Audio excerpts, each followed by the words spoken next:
నమస్కారం ఘంటారావానికి స్వాగతం. ముందుగా ప్రధాన అంశాలు. ధాన్యం కొనుగోళ్ల కేంద్రంగా రాజకీయ వేడి 80% జరిగి ఉంటే ఏ శిక్షకైనా సిద్ధమని కేటీఆర్ సవాల్.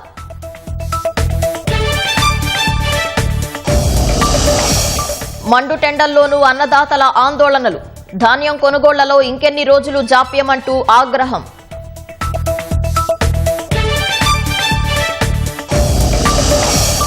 అధికారంలోకి రాగానే ఫ్యూచర్ సిటీని రద్దు చేస్తామన్న హరీష్ రావు. పెట్టుబడిదారుల్ని భయపెట్టేందుకే కుట్రలు చేస్తున్నారని కాంగ్రెస్ ధ్వజం. Medchal deputy collector Vamsi Mohan నివాసాల్లో ACB సోదాలు. ఆదాయానికి మించిన ఆస్తుల కేసులో 8 ఇళ్లలో తనిఖీలు. రాష్ట్రంలో రోజురోజుకు పెరుగుతున్న ఎండల తీవ్రత. కుమరం భీం జిల్లాలో అత్యధికంగా 46.5 డిగ్రీల గరిష్ట ఉష్ణోగ్రత. నటి ట్విషా మృతదేహానికి మరోసారి పోస్టుమార్టం చేయండి. పోలీసులకు మధ్యప్రదేశ్ హైకోర్టు ఆదేశం.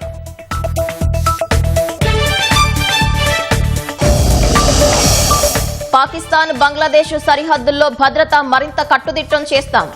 స్మార్ట్ బోర్డర్ ప్రాజెక్టును ప్రారంభిస్తామని అమిత్ షా ప్రకటన. పశ్చిమాసియా యుద్దం నేపథ్యంలో భారత్ వ్యూహాత్మక అడుగులు. వెనుజువేలా నుంచి చౌకగా లభిస్తున్న ముడి చమురు కొనుగోలు.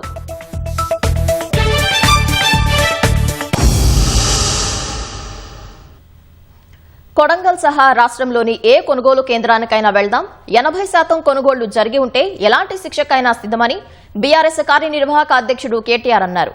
రేపటి మంత్రివర్గ సమావేశంలో పంటల కొనుగోళ్లు అంశాన్ని ఏకైక ప్రాధాన్యతగా తీసుకోవాలని, కాంగ్రెస్ అధికారంలోకి వచ్చిన తర్వాత మరణించిన 1000 మంది రైతుల కుటుంబాలకు 25 లక్షల చొప్పున పరిహారం ఇవ్వాలని డిమాండ్ చేశారు. రాష్ట్రంలో 35% మించి ధాన్యం కొనుగోళ్లు జరగలేదని, ఏ విషయంలోనూ ప్రణాళిక లేకుండా పోయిందని విమర్శించారు.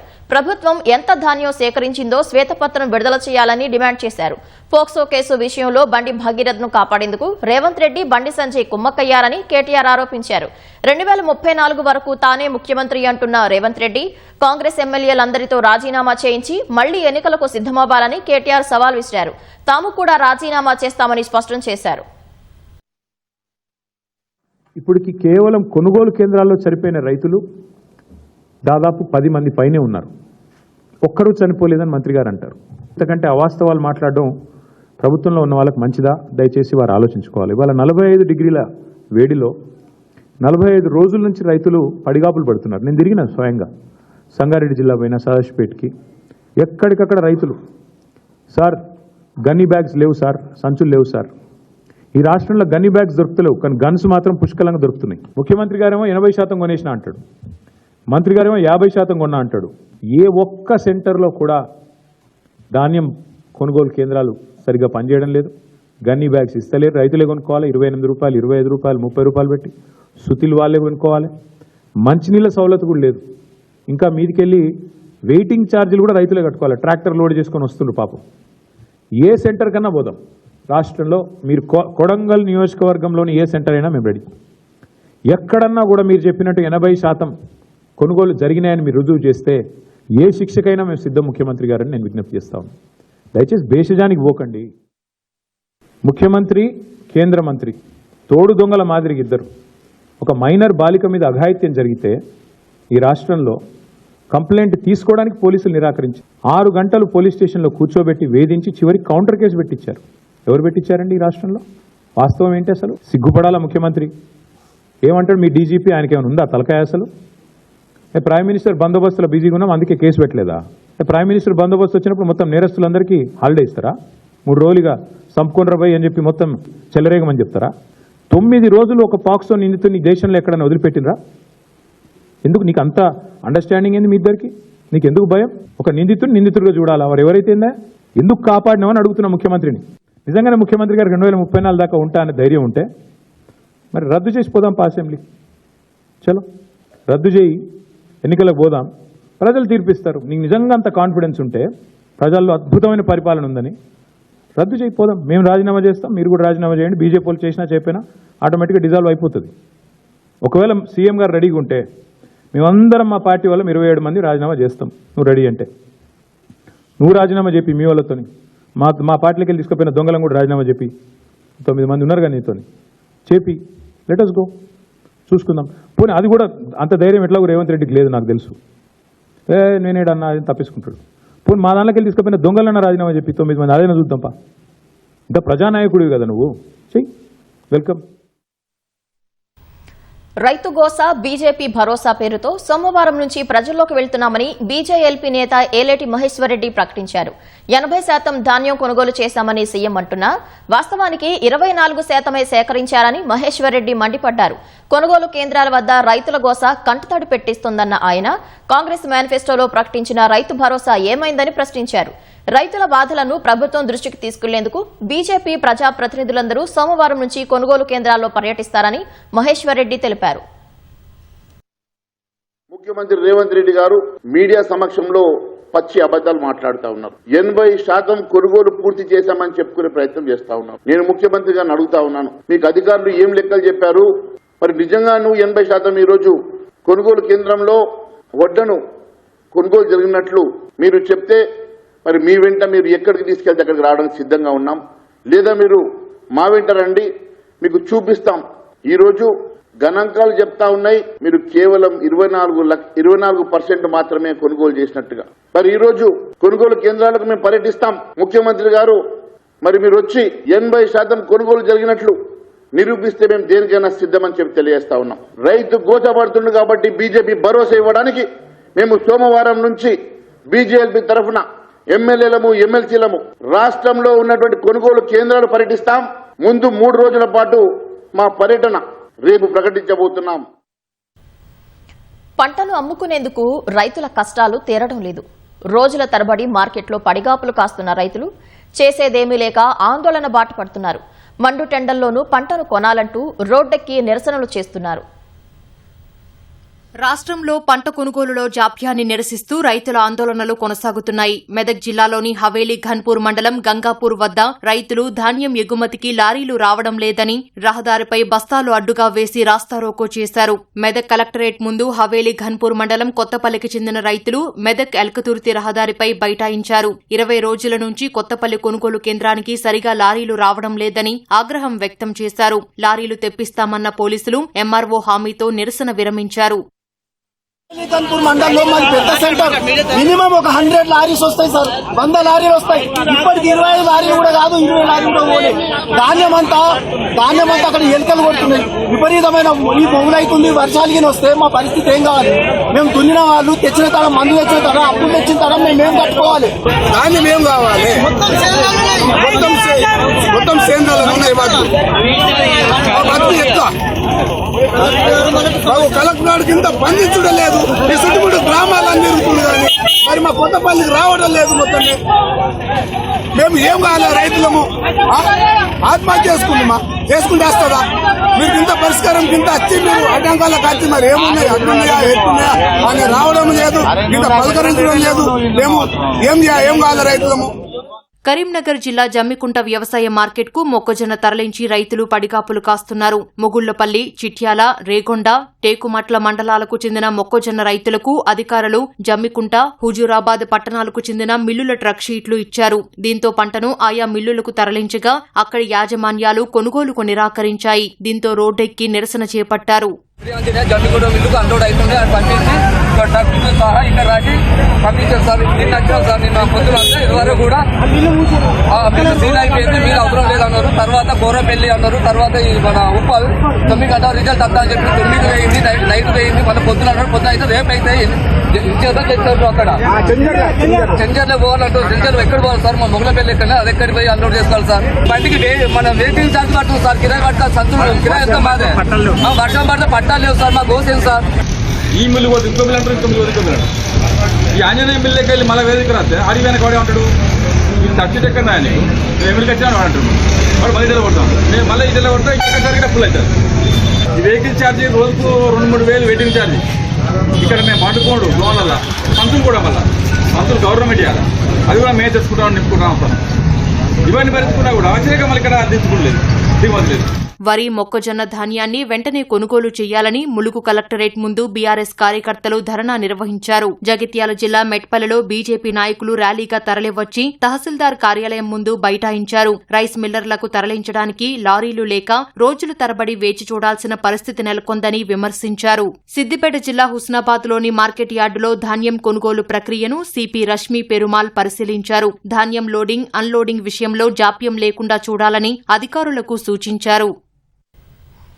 ఫ్యూచర్ సిటీ పేరుతో ఫార్మా సిటీలో ముఖ్యమంత్రి రేవంత్ రెడ్డి రియల్ ఎస్టేట్ వ్యాపారం చేస్తున్నారని మాజీ మంత్రి హరీష్ రావు విమర్శించారు.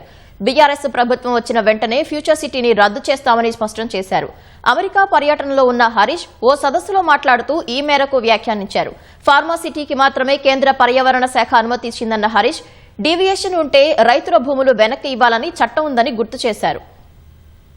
అందువల్ల ఈ ప్రభుత్వం ఏదో ఒక డ్రామా చేస్తుంది. యాక్చువల్లీ మన హైకోర్టులో కేసు వచ్చింది.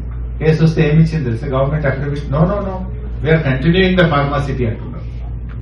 హైకోర్టుకు చెప్పాల్సిన అఫిడవిట్ లో we are not cancel the pharma city, we are continuing the pharma city అంటున్నారు.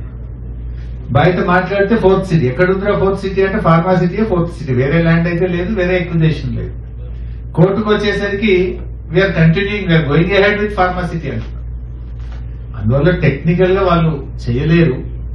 ఇప్పుడు ఏంటంటే కొద్దిగా ఒక జిమ్మిక్స్, ఒక రియల్ ఎస్టేట్ వ్యాపారం చేద్దామని ఆలోచన చేస్తా ఉన్నారు. రేపు బీఆర్ఎస్ వచ్చిన తర్వాత వీళ్ళ ఫ్యూచర్ సిటీ గీచర్ సిటీ అన్ని రద్దు చేస్తాం. అక్కడ యాజ్ ఇట్ ఈస్ ఫార్మా సిటీని రిస్టోర్ చేస్తాం. ఫ్యూచర్ సిటీని రద్దు చేస్తామని హరీష్ రావు చెప్పడంపై కాంగ్రెస్ అగ్గి మీద గుగ్గిలమైంది.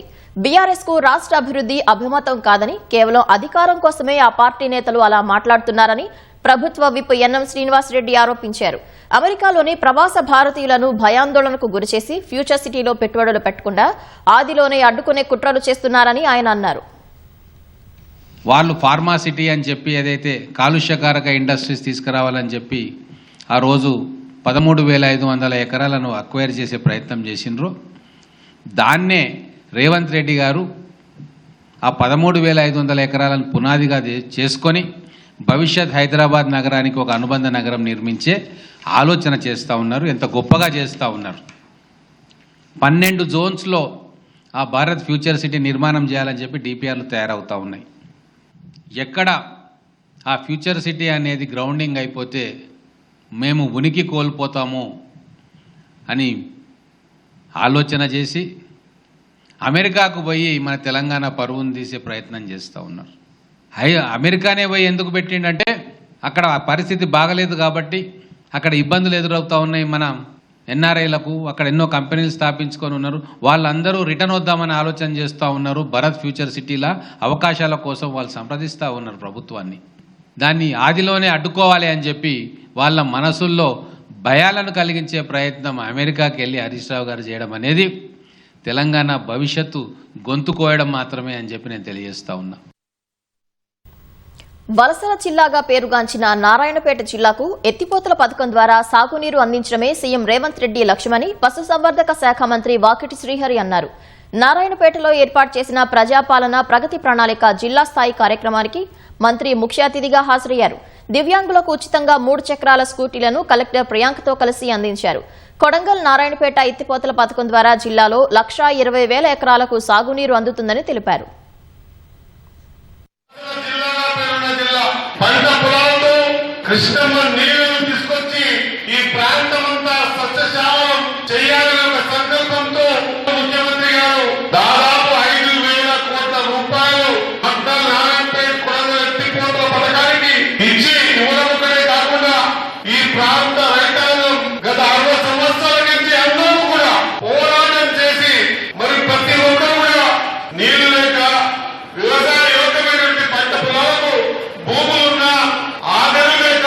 జీవన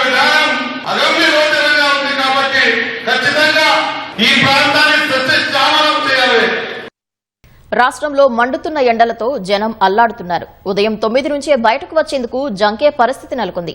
భానుడి భగభగలతో రాష్ట్రంలో 16 జిల్లాల్లో ఉష్ణోగ్రతలు 46 డిగ్రీలు దాటాయి. అత్యధికంగా కుమ్రంభీం జిల్లాలో అత్యధికంగా 46.5 డిగ్రీల గరిష్ట ఉష్ణోగ్రత నమోదైంది. నారాయణపేట జిల్లాలో అత్యల్పంగా 37.8 డిగ్రీల ఎండ వేడిమి రికార్డయింది. రాష్ట్ర వ్యాప్తంగా ఈ రోజు నమోదైన గరిష్ట ఉష్ణోగ్రత వివరాలు ఓసారి చూద్దాం.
ఖమ్మం జిల్లా కొణిజర్లలో ఉపాధి హామీ పనులకు వెళ్లి వడదెబ్బతో పాముల శ్రీను అనే వ్యక్తి మృతి చెందాడు. ఉదయాన్నే పనికి వెళ్లిన శ్రీను అస్వస్థతకు గురయ్యాడు. దీంతో తోటి కూలీలు ఆసుపత్రికి తరలిస్తుండగా మృతి చెందాడు. ఉపాధి హామీ పని ప్రదేశాల్లో సౌకర్యాలు కల్పించాలని, తాగునీటి సదుపాయం అందుబాటులో ఉంచాలని కూలీలు కోరుతున్నారు. ఏసీబీ వరుస దాడులలో మరొక విద్యుత్ అధికారి లంచం తీసుకుంటుండగా అనిశా వలలో చిక్కాడు. మెదక్ జిల్లా నర్సాపూర్ విద్యుత్ కార్యాలయం ఏడీఈగా రమణారెడ్డి విధులు నిర్వహిస్తున్నారు. 2023-25 సంవత్సరాలలో ఒక కాంట్రాక్టర్ 3 లక్షలకు పైగా పనులను పూర్తి చేశాడు. చేసిన పనులకు నగదు కావాలని అడిగితే 25,000 రూపాయలు డిమాండ్ చేయగా బాధితుడు ఏసీబీ అధికారులను ఆశ్రయించాడు. పక్కా ప్రణాళికతో డబ్బులు ఇస్తున్న క్రమంలో ఏసీబీ అధికారులు దాడి చేసి పట్టుకున్నారు. అనంతరం ఆయన ఇంట్లో సోదాలు నిర్వహిస్తున్నట్లు తెలిపారు. ఎవరైనా లంచం అడిగితే నేరుగా తమకు ఫిర్యాదు చేయాలని చెప్పారు. మేడ్చల్ మల్కాజ్గిరి జిల్లా కలెక్టరేట్లోని స్పెషల్ డిప్యూటీ కలెక్టర్ వంశీమోహన్ పై ఆదాయానికి మించిన ఆస్తులు కూడబెట్టినట్లు ఆరోపణల వేళ అవినీతి నిరోధక శాఖ తనిఖీలు చేపట్టింది. వంశీమోహన్ కు సంబంధించి 7 ప్రాంతాల్లోని 8 ఇళ్లలో ఏసీబీ సోదాలు నిర్వహించింది. హైదరాబాద్లోని వనస్థలిపురం సహా గుంటూరులో అతని మామ ఇంటిలో కూడా సోదాలు జరుగుతున్నాయి. రంగారెడ్డి జిల్లా అబ్దుల్లాపూర్ మెట్ పిగ్లీపురంలో 8 ఎకరాల భూమి కాజేసినట్లు ఆరోపణలున్నాయి. ఆ భూమిని తన మామ పేరుపై రిజిస్ట్రేషన్ చేయించి రియల్టర్కు అమ్మారని సమాచారం. ఓ రియల్టర్ నుంచి 10 ప్లాట్లు గిఫ్ట్ డీడ్ తీసుకున్నట్టు ఏసీబీ గుర్తించినట్లు తెలుస్తోంది.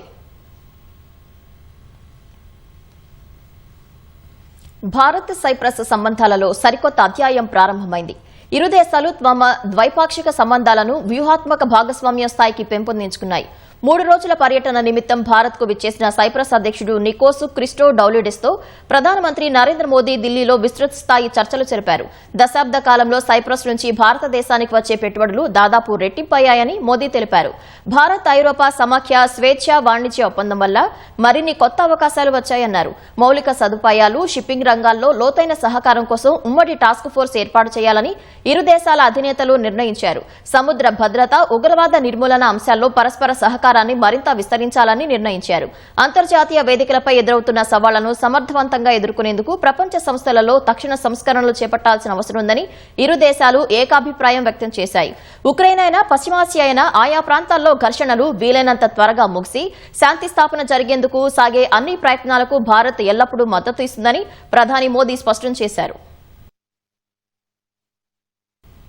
పాకిస్తాన్, బంగ్లాదేశ్తో సరిహద్దుల భద్రతను మరింత కట్టుదిట్టం చేయనున్నట్లు కేంద్ర హోంశాఖ మంత్రి అమిత్ షా వెల్లడించారు. ఇందుకోసం ప్రతిష్టాత్మక స్మార్ట్ బోర్డర్ ప్రాజెక్టును ప్రారంభించనున్నట్లు ప్రకటించారు. బీఎస్ఎఫ్ వ్యవస్థాపక డైరెక్టర్ జనరల్ కేఎఫ్ రుస్తోంజీ జ్ఞాపకార్థం నిర్వహించిన వార్షిక ఉపన్యాస కార్యక్రమంలో షా పాల్గొన్నారు. ఈ సందర్భంగా మాట్లాడిన కేంద్ర మంత్రి సరిహద్దుల్లో అత్యంత బలమైన భద్రతా కంచెను ఏర్పాటు చేస్తామన్నారు.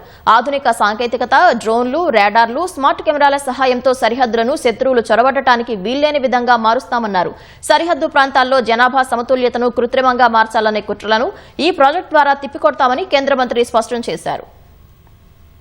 सीमा सुरक्षा बल के जवानों को भरोसा दिलाना चाहता हूं कि ये 60वें साल में ही हम स्मार्ट बॉर्डर प्रोजेक्ट को लॉन्च कर बांग्लादेश और पाकिस्तान की पूरी सीमा को हम अभेद करेंगे और इससे आपके काम में आपको बहुत बड़ी तकनीकी सहायता उपलब्ध हो जाएगी। भारत सरकार ने ये तय किया है कि हम न केवल घुसपैठ को रोकेंगे, एक घुसपैठिए को चुन कर देश के बाहर निकालेंगे और हमारी जनसांख्यिकी में अकृत्रिम बदलाव नहीं होने।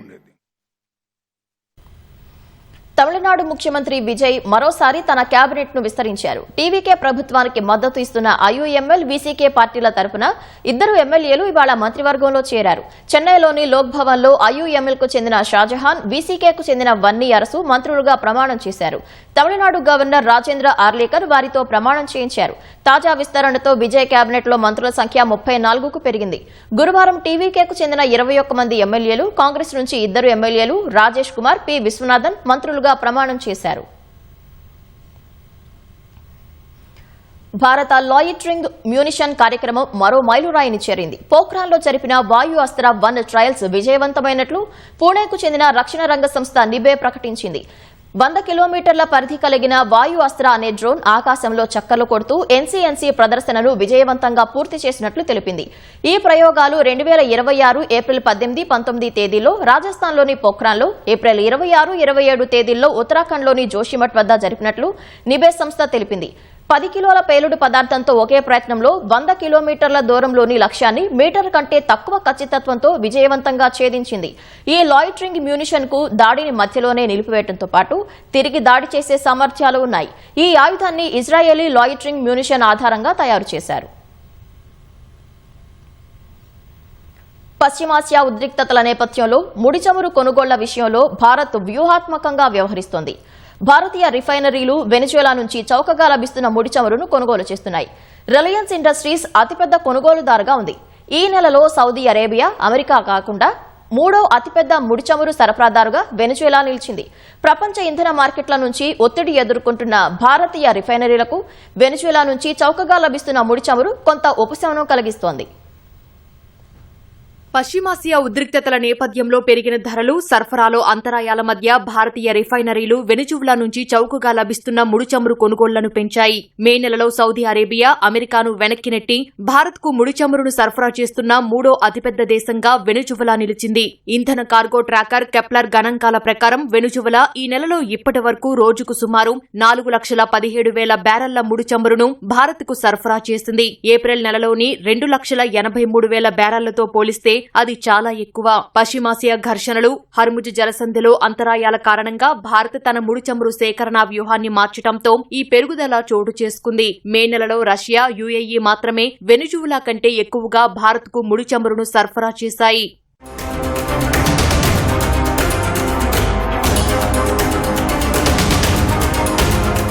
పెరుగుతున్న ఇంధన ధరలు, భౌగోళిక రాజకీయ అనిశ్చితిని ఎదుర్కొంటున్న భారతీయ రిఫైనరీలకు చౌకగా లభిస్తున్న వెనిజువలా ముడి చమురు ఎంతో ఆకర్షణీయంగా మారింది. ముఖ్యంగా రిలయన్స్ ఇండస్ట్రీస్ అతిపెద్ద కొనుగోలుదారుగా ఉంది. వెనిజువలాకు చెందిన అధిక సల్ఫర్ కలిగిన ముడి చమురు రిలయన్స్ కు చెందిన జామ్నగర్ రిఫైనరీకి సరిగ్గా సరిపోతుంది. భారతీయ రిఫైనరీలు చాలా వరకు వెనిజువలా ముడి చమురును పరిమిత పరిమాణంలో మాత్రమే ప్రాసెస్ చేయగలవు. కానీ జామ్నగర్లోని అధునాతన రిఫైనింగ్ మౌలిక సదుపాయాలతో రిలయన్స్ అత్యధికంగా ప్రయోజనం పొందుతోంది. ఈ ఏడాది ప్రారంభంలో హర్ముజ్ జలసంధి దాదాపు మూతపడటంతో మధ్యప్రాచ్యం ప్రధాన సరఫరాదారుల నుంచి వచ్చే చమురు రవాణా తీవ్రంగా ప్రభావితమైంది. ఈ నెలలో ఇరాక్ నుంచి ముడి చమురు కార్గో పునః ప్రారంభమైనప్పటికీ దాని పరిమాణం చాలా తక్కువగా ఉంది. ఈ ఏడాది ప్రారంభంలో అమెరికా ఆంక్షలను సడలించిన తర్వాత ఏప్రిల్లో ఇరాన్ నుంచి భారత్కు ముడి చమురు దిగుమతులు కొంతకాలం కొనసాగాయి. ఇరాన్ ఓడరేవులను అమెరికా నౌకాదళం చుట్టుముట్టడంతో ఈ నెలలో ఇరాన్ నుంచి భారత్కు చమురు సరఫరా నిలిచిపోయింది. ఈ నేపథ్యంలో భారతీయ రిఫైనరీలు ప్రత్యామ్నాయాలపై దృష్టి పెట్టాయి. ఇది వెనిజువలా, యుఏఈలకు కలిసొచ్చింది. అస్థిరంగా ఉన్న ప్రపంచ ఇంధన మార్కెట్ల నుంచి తీవ్ర ఒత్తిడిని ఎదుర్కొంటున్న భారతీయ రిఫైనరీలకు వెనిజువలా నుంచి చౌకగా లభిస్తున్న ముడి చమురు కొంత ఉపశమనం కలిగించనుంది. ప్రపంచంలోనే అత్యంత ఎత్తైన ఎవరెస్ట్ శిఖరాన్ని అధిరోహించిన ఇద్దరు భారతీయ పర్వతారోహకులు తిరుగు ప్రయాణంలో ప్రాణాలు కోల్పోయారు. అరుణ్ కుమార్ తివారీ, సందీప్ ఆరేలు ఎవరెస్ట్ శిఖరాన్ని అధిరోహించి తిరిగి కిందకు దిగుతుండగా ప్రమాదం జరిగినట్లు అధికారులు వెల్లడించారు. సందీప్ ఆరే బుధవారం, అరుణ్ గురువారం సాయంత్రం ఎవరెస్ట్ శిఖరాన్ని అధిరోహించారు. శిఖరాన్ని జయించి కిందకు దిగుతున్న సమయంలో ప్రమాదానికి గురైనట్లు తెలిపారు. వీరిని రక్షించడానికి గైడ్లు తీవ్రంగా శ్రమించారని, అయినప్పటికీ వారి ప్రాణాలు కాపాడలేకపోయారని అధికారులు చెప్పారు. ఈ ఘటనకు సంబంధించిన మరిన్ని వివరాలు తెలియాల్సి ఉందన్నారు.